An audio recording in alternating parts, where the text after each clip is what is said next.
Bismillahirrahmanirrahim. Assalamualaikum warahmatullahi wabarakatuh.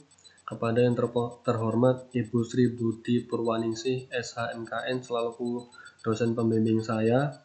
Yang saya hormati Ibu Nur Fatimah Mediawati, SHMH, dan Bapak Muhammad Tanjil Multazam, SHMKN, selaku dosen penguji pada hari ini.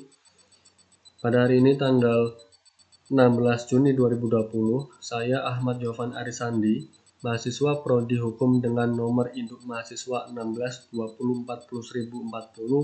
akan mempresentasikan skripsi saya dengan judul Perjanjian Perpanjangan Penggunaan Tanah Industri antara PT Siar dengan Tenan ditinjau dari syarat sahnya perjanjian.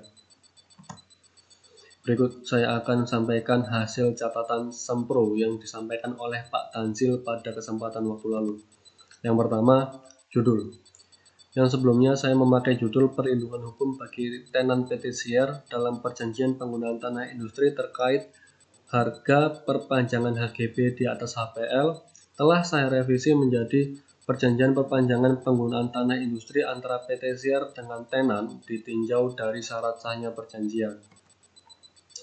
Lalu yang kedua adalah rumusan masalah. Ada dua. Yang pertama adalah apakah perjanjian penggunaan tanah industri PT Siar tentang harga perpanjangan HGB sudah sesuai dengan peraturan perundang-undangan? Itu telah saya revisi menjadi apakah sah perjanjian penggunaan tanah industri antara Tenan dan PT Siar yang diperbarui ditinjau dari syarat sahnya perjanjian. Lalu yang sebelumnya untuk yang rumusan masalah yang kedua adalah apakah bentuk perlindungan hukum bagi para tenan yang merasa dirugikan dalam pembaruan perjanjian penggunaan tanah industri tersebut telah saya revisi dan saya hilangkan sehingga rumusan masalah saya menjadi satu saja.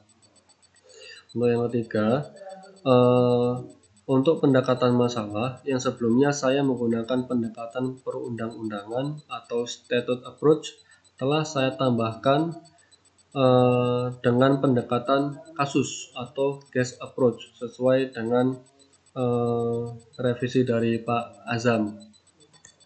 Lalu untuk pembahasannya, di sini saya akan menjelaskan tentang timeline perjanjian penggunaan tanah industri dari awal hingga terjadi permasalahan yang menjadi topik pembahasan saya saat ini. Dimulai dari pada tanggal 27 Juli 1985 yang telah diterbitkan sertifikat HGB nomor 6 Kelurahan Rungkut Menanggal dengan pemegang haknya tertulis nama PT Bambang Jaya yang merupakan salah satu tenan dari PT Siar. Lalu pada tanggal 26 November 2010 dilakukan perpanjangan perjanjian penggunaan tanah industri oleh PT Bambang Jaya karena masa berlakunya akan habis di tahun 2012. Namun pada tanggal 29 Agustus 2017 melalui laporan Kantor Jasa Penilai Publik membahas mengenai laporan penentuan besaran tarif yang wajar atas perpanjangan perjanjian penggunaan tanah industri di PT Siar. Dilanjutkan lagi pada tanggal 8 Maret 2018 melalui Deputi Bidang Usaha Konstruksi dan Sarana Prasarana Perhubungan Kementerian Badan Usaha Milik Negara menyurati tentang penyampaian resume kajian penentuan besaran tarif wajar atas perpanjangan perjanjian penggunaan tanah industri pada BUMN kawasan oleh Kantor Jasa Penilai Publik atau KJPP pada tanggal 8 Maret 2018. Lalu pada tanggal 11 April 2018 telah ditetapkan peraturan direksi PT Siar nomor 21 kalau saya tidak salah, yaitu tentang uang pemasukan atas HGB di atas HPL yang habis masa berlakunya.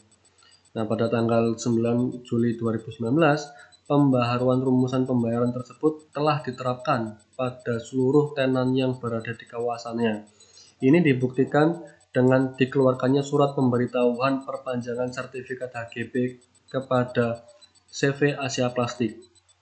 Lalu Yang terakhir, data yang saya dapat adalah tanggal 25 September 2019 yang membahas yang diadakannya pertemuan Forkomsier yang membahas tentang resume kajian penentuan besaran tarif wajar atas perpanjangan PPTI terkait perubahan biaya perpanjangan HGB di atas HPL. Nah, di sini infografik perubahan rumusan harga pada yang saya ambil contoh ini adalah pada PPTI nomor 8 di pasal 4 antara PT Siar dengan PT Bambang Jaya. Diketahui waktu itu rumusannya adalah 4,5% dikali luas lahan dikali NJOP plus PPN 10%.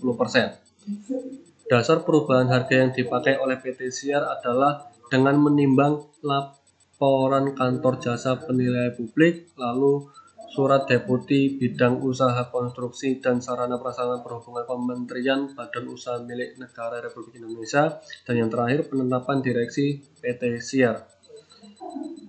Atas dasar perubahan harga tersebut, maka rumusan harga yang diketahui sebelumnya telah diganti dengan melihat surat pemberitahuan untuk CV Asia Plastik tadi yang saya jelaskan di timeline dengan rumusan 5,8% dikali luas lahan dikali harga pasar plus PPN 10%. Nah, dengan adanya penerapan tersebut, jika dikaitkan dengan asas konsensualisme, maka para tenan wajib mengikuti atau menyepakati aturan yang telah dibuat oleh PT Siar.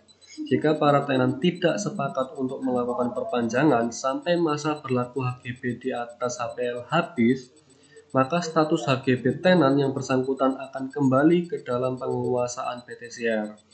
Bagi para tenan yang berpikiran mau tidak mau harus melakukan perpanjangan dengan alasan karena membayar sesuai aturan yang baru, dengan dasar pertimbangan untuk menghindari dampak kerugian yang lebih besar, maka bisa diartikan sebagai keterpaksaan.